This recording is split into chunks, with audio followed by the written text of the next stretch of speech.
Hello, everybody. Welcome to our fourth webinar, free webinar of the 22 Smart Building series. And today we are talking about the impact of micromobility on the built environment. And I am very pleased to be joined by Ed Webster. He is the CEO of MicroMobility News. Ed, hello. Thank you very much, James, for having me on this webinar.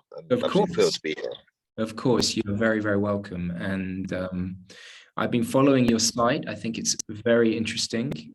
You're covering mainly, I think, the micromobility in the UK, right?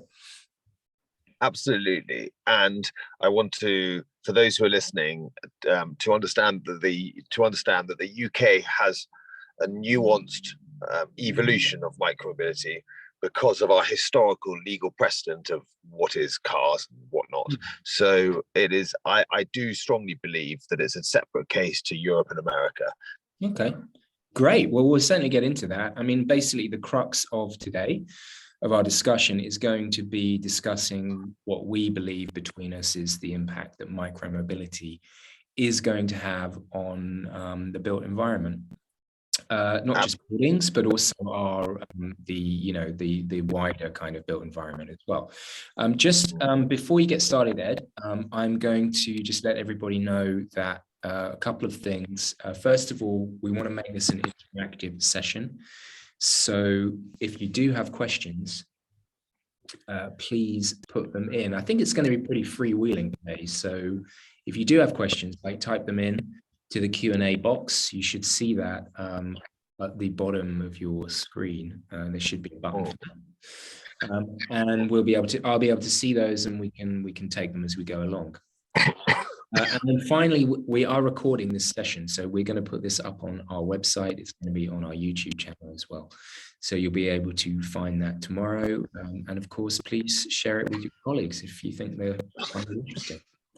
So yeah, Ed, let's kick things off. I think your first slide here, you're talking about, I guess, yeah, so let's move forward, shall we? Let's go here. So really, we can just talk about some of the different topics that we're covering today. So really, I think, I have to sort of treat everyone here as if we're sort of just beginning in this industry to understand what the hell micromobility is. But it is the definition of the new industry of light transport that is electrical powered, that is generally on or below what is defined as a tax vehicle, and there is the reason why it needs a whole new classification is because of the power of the lithium battery is becoming so good now that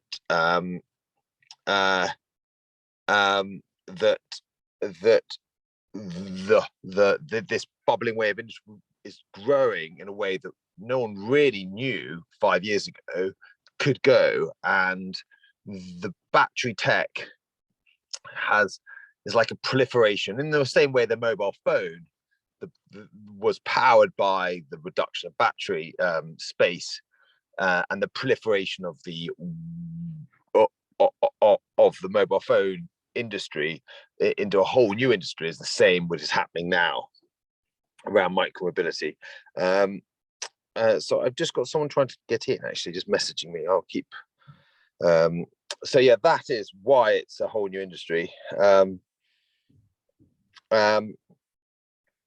So there is so much. You would have seen so many e-scooters, e-bikes in the UK. Now, an awful lot of them are illegal. And going forward in 2023, there is a change of legislation. There will be, according to the ministers that I've met, a change of regulation in the same way that the mobile phone in the 1990s, you had a few changes of the legislative act to allow more use of the electromagnetic spectrum. So too. Fascinating. So you're saying actually at the moment a lot of them are illegal, right? So Well, Right. is that just because that there isn't a law which kind of applies to them, or that they are actually sort of, fragrantly breaking existing laws? Like, Um, so it comes down to the 1988 Transport Act, which defines what begins to be a taxed vehicle. And for those who don't know, in the UK, it's 250 kilowatts an hour, which is pretty strict amount of power. And there must not be a throttle. It must be a kick. It must be a kick throttle using a pedal assist, and must not have a top speed of more than 15.5 miles an hour. Now, this is set out in the 1998 Transport Act because there was a huge amount of lobbying from the insurance firms, the car firms, to make sure that the definition of what a car was, which has all its MOT challenges and all the other regulation around it, was so wholesale and total that there was very little way in which industries could find its way for the low regulation or no regulation at all to start eating into the industry of the car. And for a good 20 odd years, they have succeeded. They didn't really believe, or no one really believed, that electric bikes or e-scooters will become a thing. In Europe, it is slightly different. They started their regulation at 750 kilowatts an hour, with a top speed of 21 kilometers an hour or 25. But it's 1 horsepower, which gives a lot more room to play with. Anyway, so. Yeah, and I just moved the slides on, so actually that you cover that point here. Situation today, these e-scooters under that definition of the 1988 Transport Act, they are illegal. So you kind of alluded there to a regulatory change, right? Absolutely, and this is what I must stress to all the listeners here, is that in 2023, Baroness Beer, who works for the Department of Transport, will be leading the change of the 1988 Transport Act to allow for what is probably going to be called personal transporters. And I've campaigned, and there's been a lot of chat about how great the liberalization of the definition of micromobility can be to allow full deregulation and be distinctly different from any regulation that the car has. So that includes MOTs and whatnot and testing. And so the industry, with this new industry, needs and we are campaigning to make sure that where possible, and where we can, make sure we press to ministers that the power should be obviously greater than 250 kilowatts an hour. There shouldn't be a need for insurance, for example, in a lot of these vehicles. There shouldn't be a need for helmet wearing, for example, and other things like this. In That's Ireland, interesting. Can we unpack that a little bit there, actually? Because I guess sort of taking a step back, right? And I'll just use my anecdotal experience here. I think most people will, when we sort of talk about micromobility, they are kind of probably going to instantly think about these electric scooters that different companies have put out onto the streets for people to hire. Yeah, and I mean, I guess it really is actually more than that, isn't it? We are talking about not just personal transportation of like using a scooter, but it incorporates a lot of different things. Also, I assume modes of transport where you can actually move goods around as well, right? Why do you think it's important, for example, then that there isn't things like insurance and helmet wearing mandated? So I, uh, I, there is we must make sure, like bicycles, we must make sure that the ability to use them, the barriers are really low. I'll give you an example. Bicycles have to be sold in the UK with a battery, with a bell. All new bicycles have to be sold with a bell. And I understand that seems to make sense as a form of a safety feature. I would argue that maybe that over a certain weight there's a noise from these light electric vehicles to be made. But on the whole, I really believe that micromobility is pretty safe, because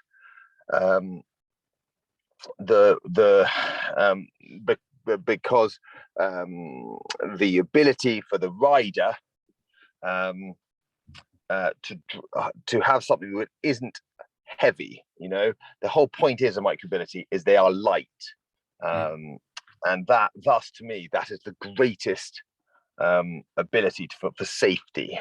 But we can have this argument another time about safety, but the idea is huge uptake is coming, and already has been shown to come with e-bikes. They're outselling now in Europe for electric cars, probably in the UK. Many of these are obviously illegal, but they're dressed up as legal bicycles with their pedals. Right. In the same way, e-bikes would come under your classification of micromobility, right? But a normal bike wouldn't, or would it?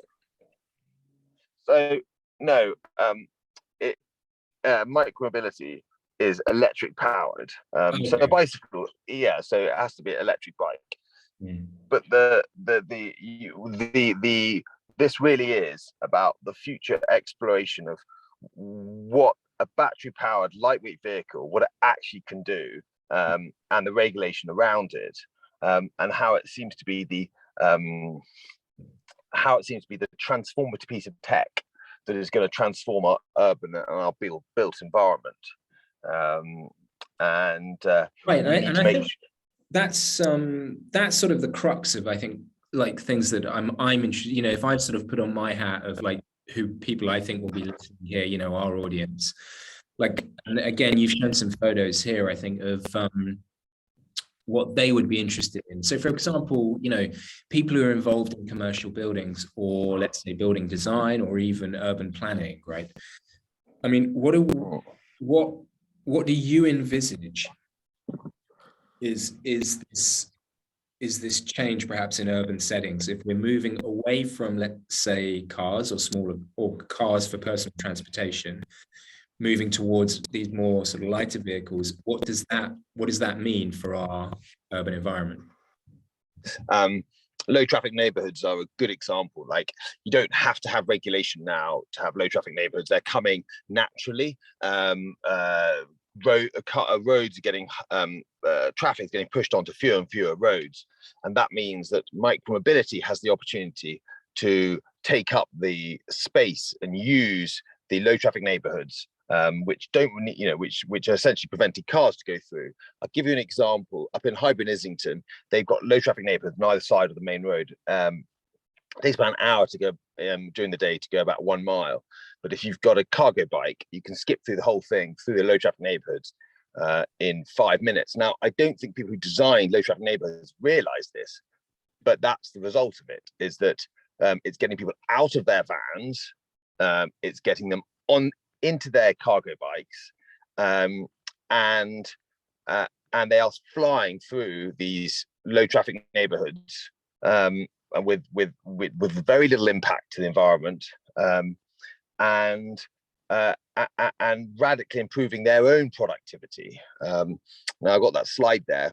There's a few things in this slide. There's an example of what a low traffic neighborhood looks like, but also the average distance of a car, which is around 5 to 8 to 10 miles. Now, there is research to say that micromobility e-scooters, e-bikes, and cargo bikes are around 4 to 3 to 5 miles. Well, that is a good chunk of that's a good it's a good most, maybe not half, but most of the car journeys that we are trying to unbundle.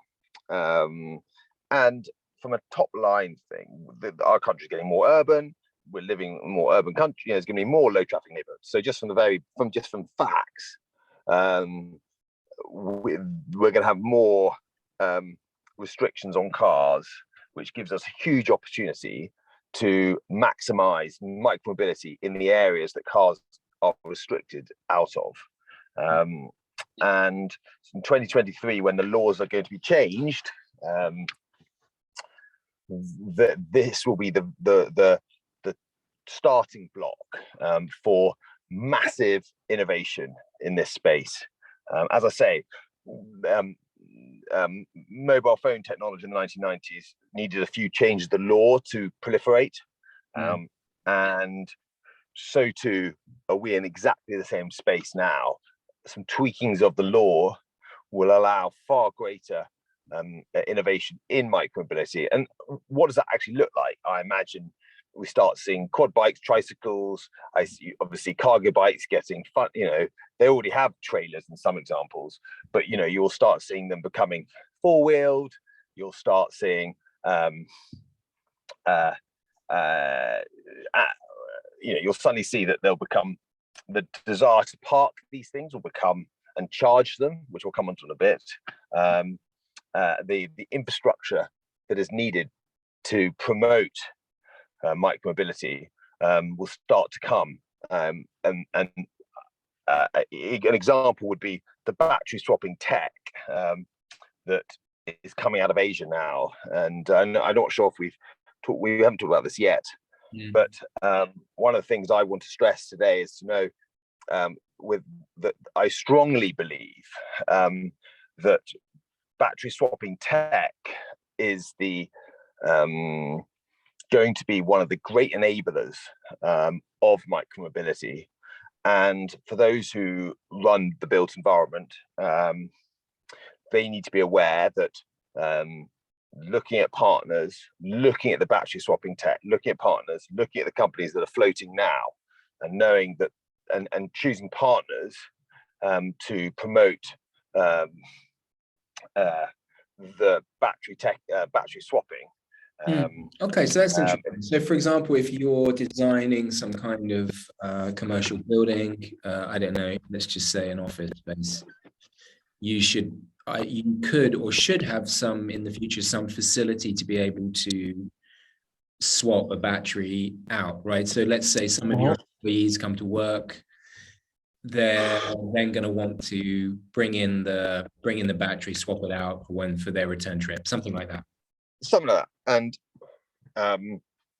And the companies, for example, like one's called Gogono, that is looking to float Taiwanese, and by enabling micromobility users to easy swap their battery on their own device, on their own vehicle, will be a great enabler.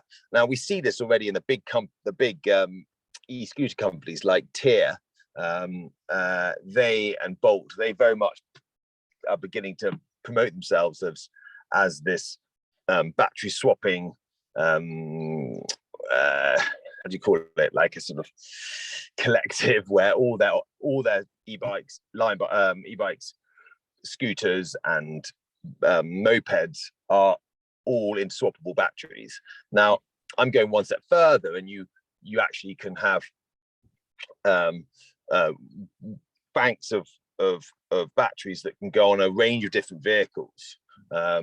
In the same way you have different chargers, you have different batteries. So there will become there's going to be a standardization of this battery swapping, and it'll come from I think the owners of micromobility vehicles, not just the network, the fleet operators. So there's a picture here on that slide of a cargo bike coming out of a car park. I actually think that's quite relevant because car parks take up a huge amount of space, and cargo bikes don't, but they often do the same thing. And those who run parking operations should be aware that the space needed for micromobility is actually really quite small, but the impact is really high. Yeah, no, I mean, again, that's a really interesting point, right? So we've been, I mean, years and years and years, we've been designing buildings to be vehicle car centric, right? Right. Yeah. And obviously, car parks is the main one of the most obvious signs of that. You know, what is going to happen, right? Like, are we going to, you know, there could be then just the ability to redesign that space, or use up more space for whatever purpose that, you know, we want to use it for.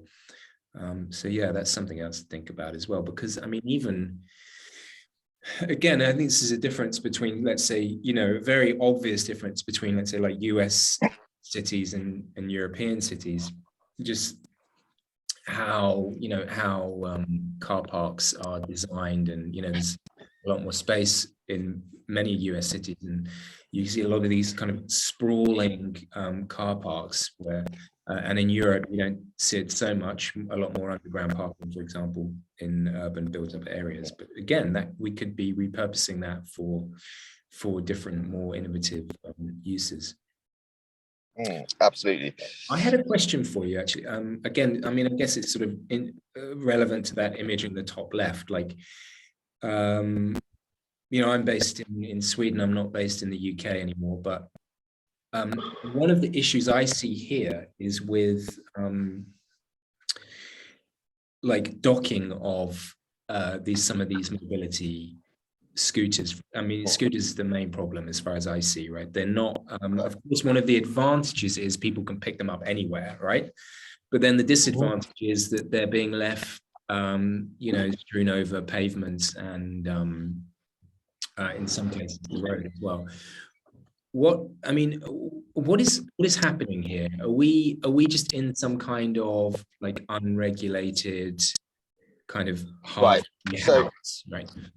So I have to talk about the UK because it's so different.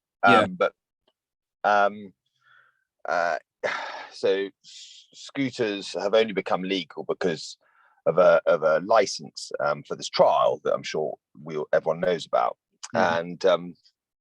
And the idea of the trial is councils and TfL and government getting to understanding of how these things are going to be used. And meanwhile, millions of e-scooters are being bought independently and used. Nearly all of them are illegal. But the licensed fleet operators have got an exemption in the law, licensed by the Secretary of State, Grant Shapps. So the docking is a really big issue for councils. Most councils have the biggest, nearly all councils' complaints for e-scooters is that they are littered around the place. And so that's why docking, and that's why you're seeing docking companies being bought up. As you can see, Tier have bought one, and others. You'll see that docking is really becoming really powerful and a piece of local authority and council tool to improve micromobility or e-scooters. Now, the difference, what I'm talking about is e-scooters now, but this doesn't include e-bikes, for example, and the dockless e-bikes, who have a different challenge altogether because of the historical difference. E-bikes are not regulated, or not. They are essentially, they are given a right. The dockless e-bikes are given a right to park, and they don't have to go through the stringent regulatory procedures that e-scooters do. This is all going to set to change in 2023, and my prediction is that docking for private landlords and councils will be one part of the myriad of offering to improve the value of micromobility in their area. I really want to stress that docking, that's why docking tech is becoming so important. The GPS stuff they're doing at the moment in the UK isn't really, is quite, it's for those who've used it's not that good. And so when new inventions are coming where we'll improve the docking. I'll give you an example. There is, I believe, out of the US, they've got driverless e-scooters now that will park themselves, and so we're beginning to see new things over the next couple of years that will start coming onto the market. But driverless e-scooters, can you believe, will begin to park themselves. So this may be a solution. It may the tech might catch up with this challenge. But yes, docking is really important. Yeah, because I mean, again, I know it's sort of different regulations, of course, in different European countries, but it did surprise me that, I mean, I would have also thought that this would be something that the companies, to some extent, might want to drive as well, because actually, there's quite a challenge, I think, with going around and swapping out batteries of all, when there's just, so many of these disparate scooters lying around all over the place. If they were at least, most of them docked, then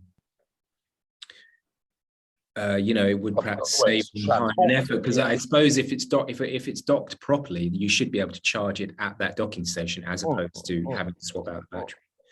So it kind of made me think then of for example, I know, of course, the TfL run their own normal bike scheme, and they've been doing that for years, haven't they? I mean, is this something that you see? Of course, it's mainly private companies, with very well backed private companies that have been investing in this. But I mean, do you see this also being like a city funded? Absolutely. To stand on the shoulders of TfL and their real estate would give micromobility the huge shot in the arm to propel it to a huge industry. Fleet operators would be absolutely dying to take advantage of the real estate of local authorities, including TfL. I think it's sometimes quite difficult to separate the difference between fleet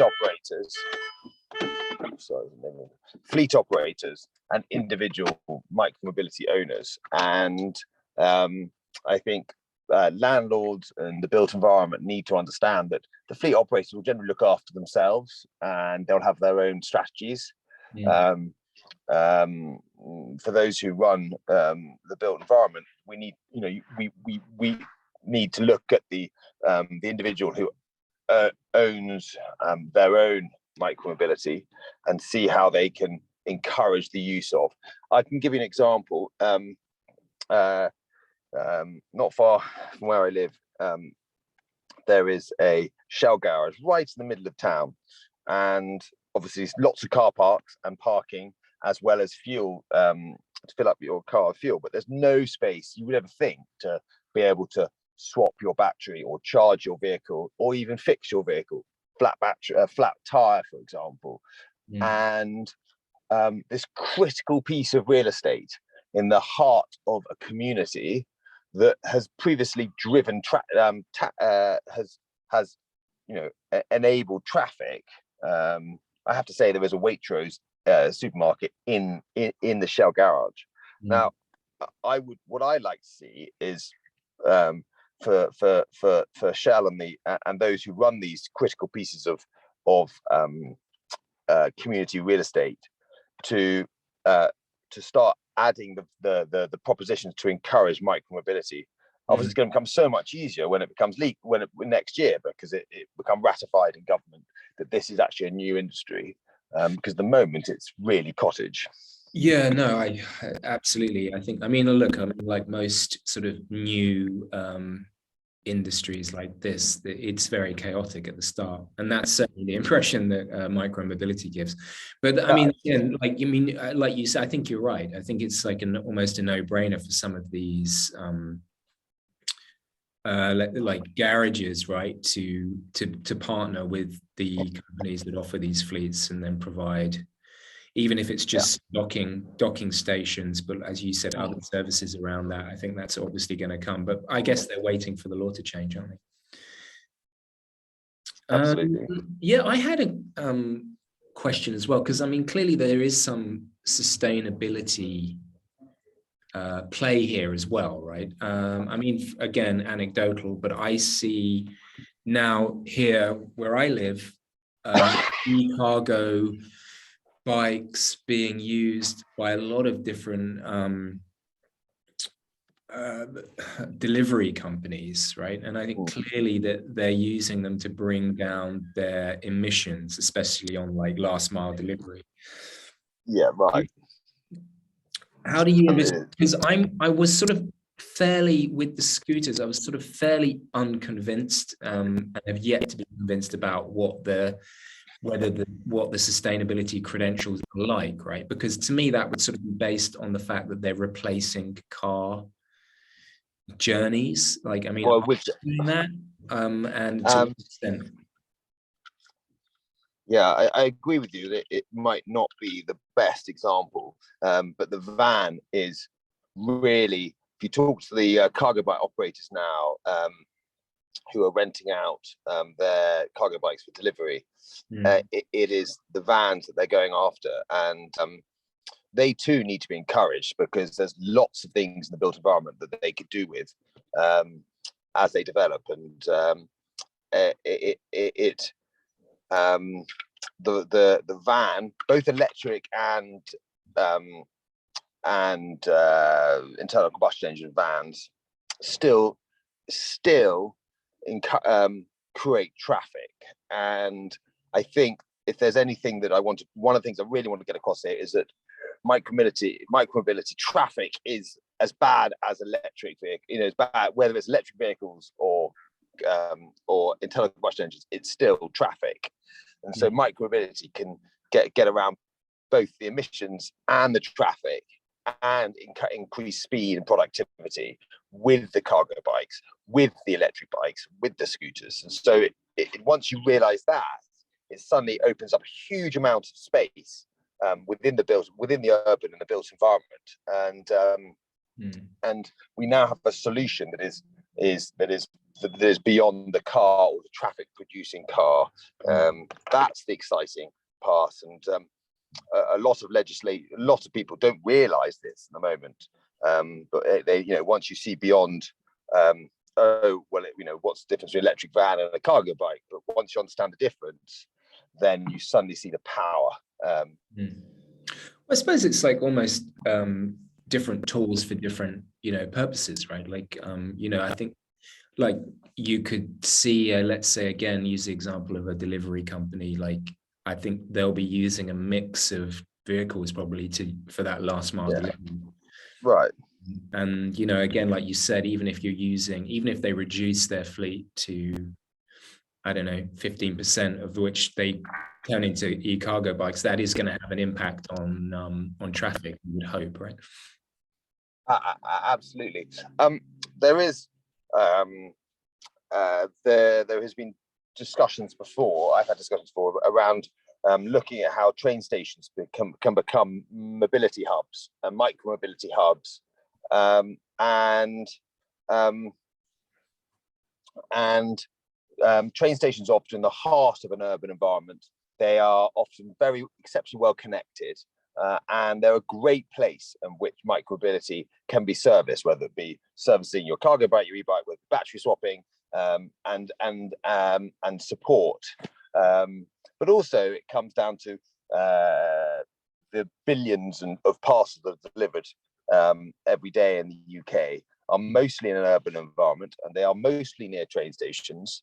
And there is discussions now, but for the future, that we will begin to start having parcels being delivered to train stations, and then from train stations either picked up by cargo bike, or you go and pick it up from the train station. So it completely removes the idea of a van driving into an urban environment.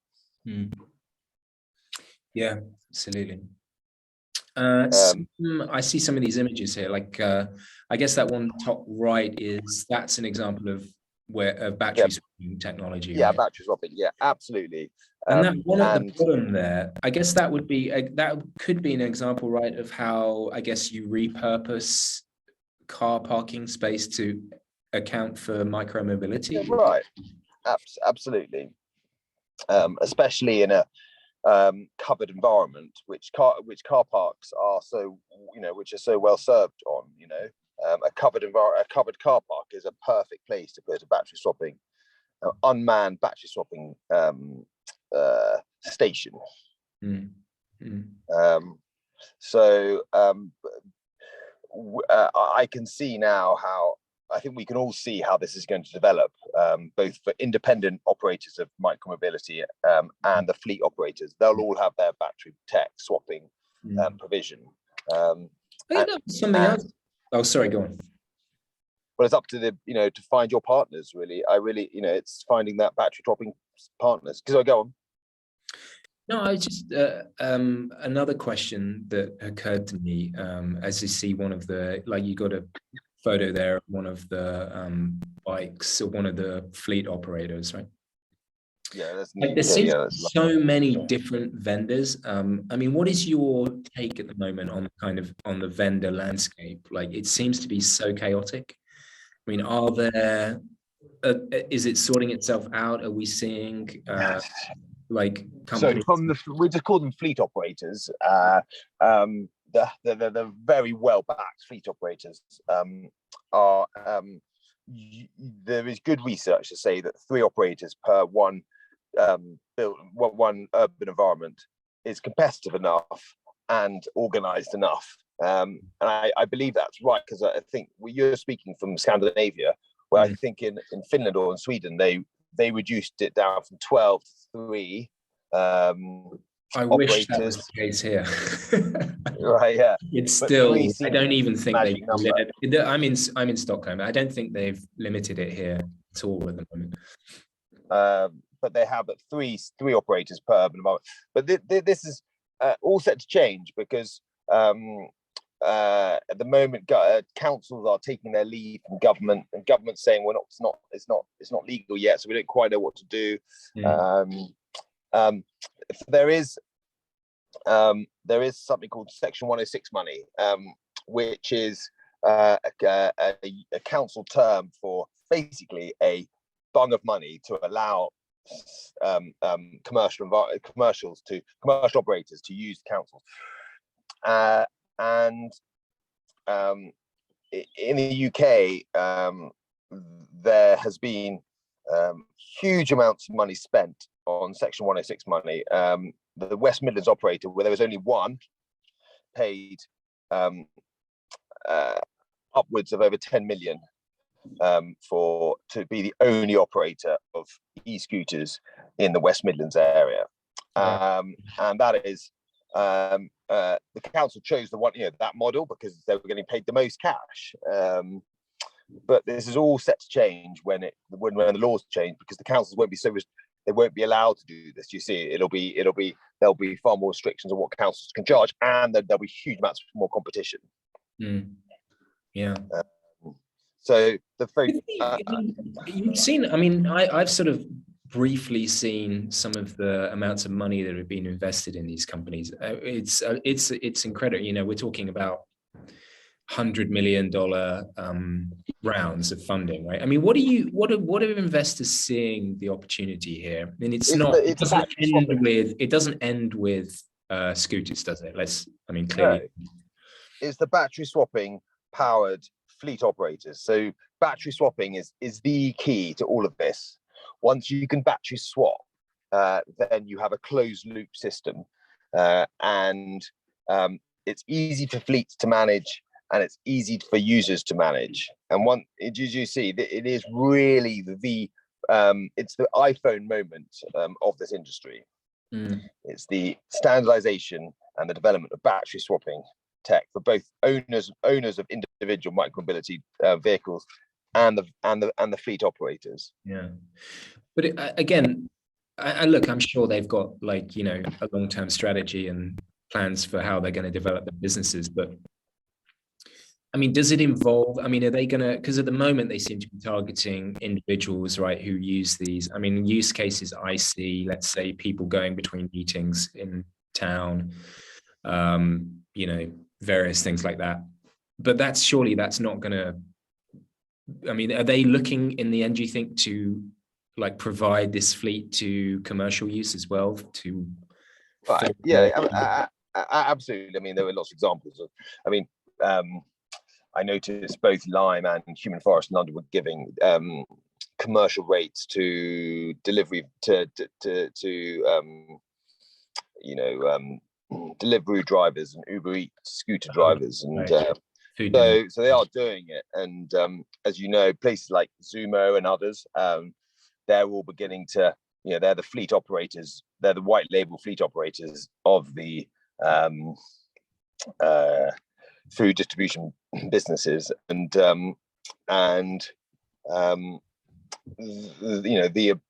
once these things converge, you're gonna have the support of the likes of Zumo and others who do the management of the bikes and e-bikes, cargo bikes, and whatever. You've got and then it's the battery swapping coming at the other end. And once you get that, you then really have a force that's going to remove the need for vans in urban environment and cars in a lot of the transport, in a lot of the trips. And so it's this merging of tech, and you couple with it the change of law that is coming. It is going to be pretty compelling, and we need to get ready for it. The most basic things I think we can do, as I say, is get your start adding just simple support in your built environment, like, I don't know, tire swapping kit, screwdrivers, and bits and bobs to help manage it. You often find these in bike parks where you can have just simple bike management kits. It just occurred to me, actually, I know, for example, in some of the certification standards for commercial buildings like BREEAM and LEED, right? They used to, and I believe they still do, that you get certain credits for having, for example, bike storage. So I wonder if they'll be updating it too to include storage for mobility, micromobility. And storage and support. So exactly. And then it'll be the battery swapping. So just for the listeners, could you just repeat that again? What was the points you'd get? I'm not an expert on LEED or BREEAM, but from memory, I don't know exactly how many points you get, but I believe you get credits towards your score for having, for example, storage for bicycles.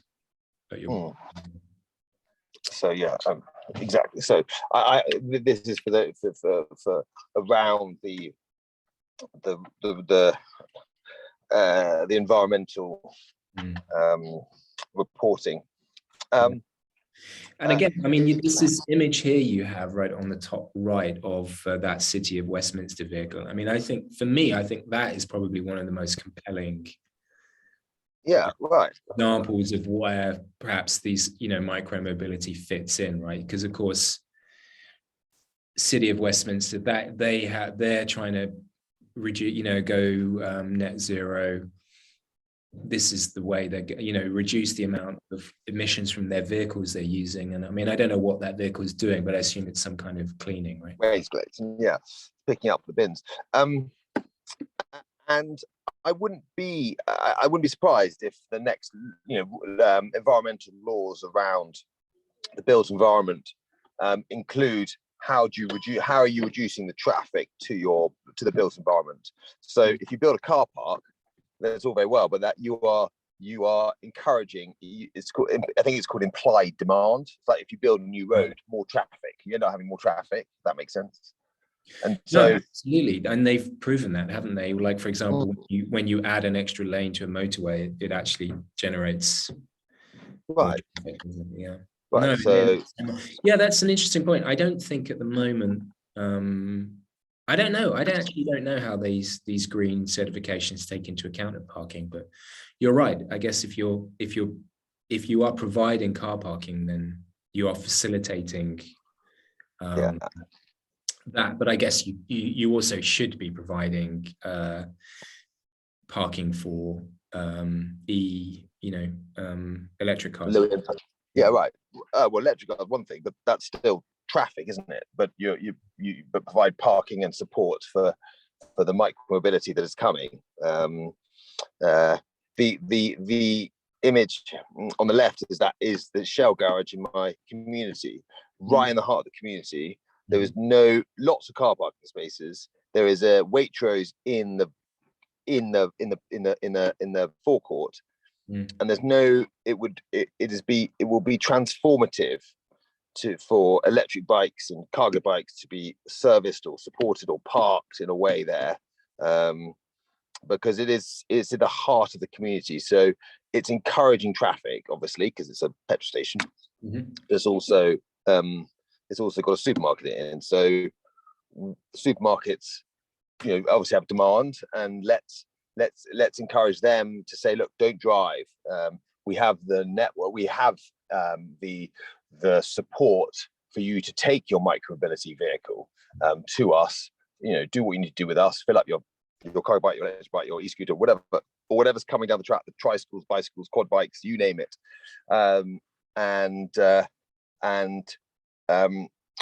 We will make sure that you are serviced like the same way a car is serviced with a parking spot. No, precisely. I mean, because clearly, they've gone through this kind of evolution, right? These gas stations where they've, become basically also these retail grocery stores as well, right? So why not? I'm sure they will be partnering with micromobility companies going forward. I'm sure that's yeah. I mean, sorry, quick one, Ed. We're coming towards the end, guys. So if anyone has any questions, please put them in now, and we can take them. Yeah, Ed, I don't know if there's any pressing other sort of points that you wanted to get across for people, or any prediction in the next few years. Yeah. Well, I mean, 2023 is when the new personal transporter laws will start being finalised in the UK, and that will set the starting gun for all of this. Just look at what happened with the mobile phone and the miniaturization, and see how this is going to. And it's very simple. Look at the mobile phone industry and see how the miniaturizations of phone, and see how the miniaturizations of transport, of ubiquitous transport. That's all. I suppose that's my final point. Yeah. I guess one other thing, I mean, actually that photo at the bottom, it's not just the scooters there, but there's also like taxi and a bus there as well. I mean, have you seen is there any evidence or any indication of like what impact it's having on public transport? Yeah, well, I mean, I really wonder if the networks are beginning to really worry. I noticed Lyft bought a docking station company today, which I'll share with you. I don't know if I can share anything in this, but if you look up Lyft, the American car sharing company, they have bought a docking station business. Okay, interesting. Yeah, no, it'd be fascinating to see, because I know, again, like, you know, I mentioned earlier this sort of sustainability aspect. I think definitely one use case, which I know I personally don't use the scooters, but I know people who do, and you know, they say actually they've been using it to replace taxi journeys. Uh, Absolutely. and I Yeah. guess yes, there is definitely some offsetting of CO2 emissions there. But for example, that's what, and that but I suppose as well you would expect them to replace bus journeys as well. Maybe not so much tube or train travel, but yeah. Anything under 5 miles, really, I think. I really believe it. Anything under 5 miles is, and that's Paris is becoming a 15-minute city. I'm sure you're aware, and you know, and all urban environments become their own 5-minute, 10-minute cities or towns. Mm. Great. Well, look, I mean, that's fascinating. Thank you so much for your time today. No, my pleasure. Yeah. So just to wrap up, everybody, we've been recording this session, so I will definitely be posting that on our YouTube channel along with the slides, and I'll do that later today. But again, yeah, just remains for me to say, first of all, thanks to Ed. Really appreciate you. Thank you, guys. Today, and obviously check out MicroMobility News. What's the link to that? .co.uk. Okay. .co.uk. And yeah, I wish everybody a great evening and great week. And stay tuned. We'll be come back next month with another free webinar. Thanks again. Yeah. Bye-bye. Bye.